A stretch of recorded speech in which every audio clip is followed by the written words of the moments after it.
tentang jempol Anaya yang ditulis oleh Natasha Sharma. Yuk, simak ceritanya.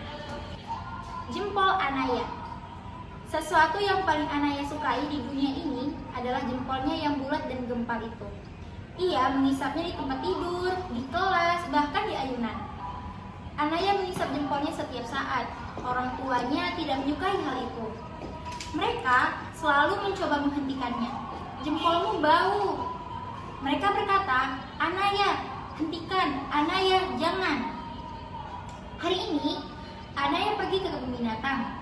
Orang tuanya tidak memperhatikan jempol Anaya karena sibuk menyaksikan hewan-hewan. Anaya melihat seekor anak gajah, ia tidak bermain seperti ibunya. Ia tidak bersuara seperti ayahnya. Ia tidak memakan pisang seperti teman-temannya. Apa yang dilakukannya? Mengisap belainya, syuk, syuk. Setelah itu, Anaya melihat seekor anak rusa. Anak rusa tidak ikut makan bersama ibunya. Ia juga tidak memperhatikan hewan lainnya seperti ayahnya. Ia tidak melompat ke sana, kemari seperti teman-temannya. Apa yang dilakukannya? Menghisap kakinya. Lalu, Anaya melihat seekor bayi monyet. Bayi monyet itu tidak digendong ibunya. Dia tidak bergurau dengan ayahnya. Ia tidak bermain petak umpet dengan teman-temannya. Apa yang dilakukannya? Mengisap jempolnya. Kemudian Anaya melihat seekor anak kuda Nil di dalam air. Anak kuda Nil itu tidak menguap lebar seperti ibunya. Ia juga tidak bersuara seperti ayahnya. Ia tidak berenang dengan teman-temannya. Apa yang dilakukannya? Mengisap bibirnya.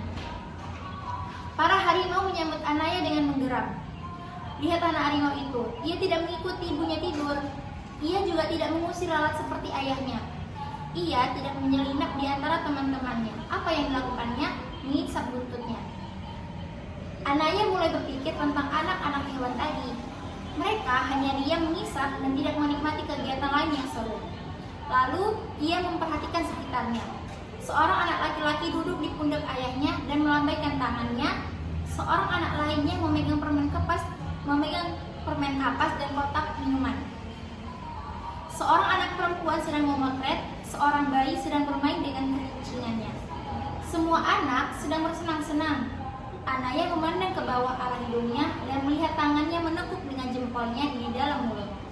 Dapatkah ia menggunakan jempolnya untuk hal yang berguna? Anaya menarik jempolnya dari mulut. Lalu ia berlari dan berhenti di antara orang tuanya.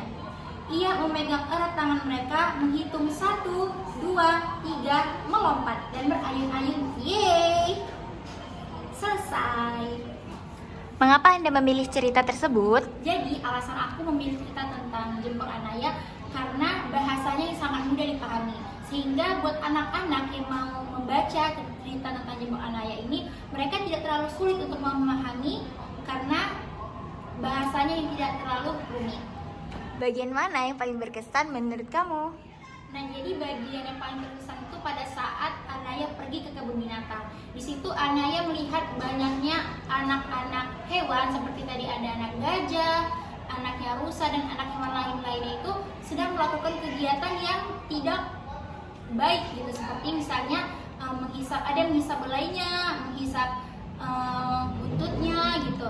Jadi dari situ Anaya udah mulai berpikir bahwasanya ternyata itu tidak baik dilakukan. Ternyata kegiatan seperti itu sama dengan kegiatan hewan. Jadi situ kegiatan yang paling terkesan. Pesan moral apa yang terdapat dalam cerita tersebut?